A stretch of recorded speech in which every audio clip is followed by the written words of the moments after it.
приходится на первый день календаря последнего месяца зимы.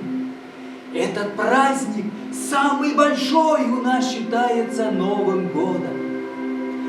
На дни шага всегда выпадала моя очередь пасти овец. Но на этот раз мне посчастливилось.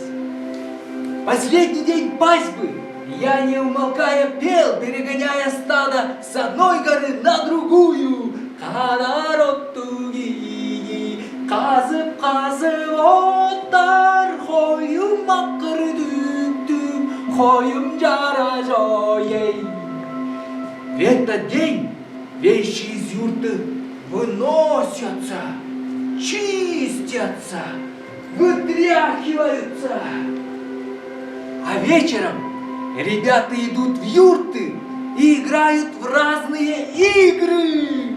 Я бегал из юрты в юрту, смотрел, где что делается, и угомонился лишь когда созвездие Большой Медведицы повисло над самой юртой. Я присел у порога и заснул. Эй, Андро! Вставай, Соня! Сегодня спать нельзя никак!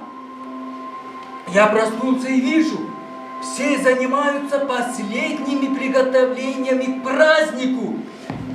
Я выбежал из юрты, все, закатав рукава, тщательно умывали снегом.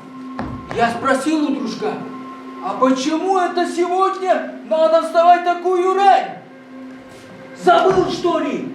Всегда так ночь шага. И он указал в ту сторону, где виднелись снежные сооружения. Скоро к нам туда пожалует Самежен, и мы пойдем к нему навстречу и будем молиться. Тот, кто проспит и не помолится ему, останется грешником, и счастье обойдет его в наступающем году. Понял? Я ожесточенно начал натирать руки и лицо снегом. Так что, когда я вернулся в юрту, хозяйка от удивления вскрикнула: «Ой, Ангро, у тебя на лице пожар занялся, что ли?» А хозяин наш был самым старшим в Вале. Ему предстояло руководить праздником. Он набрал чай и начал разбрызгивать в 4 стороны, приговаривая благопожелания. «О, Эжен, со змей шкуры спадать начали, день Нового года встречаем. Все худое миновало, даруй благополучие и счастье! Хурай, хурай! Хурай, хурай!» Когда он закончил обряд, все начали приветствовать друг друга.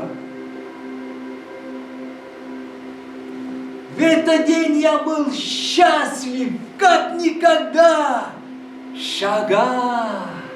Шага!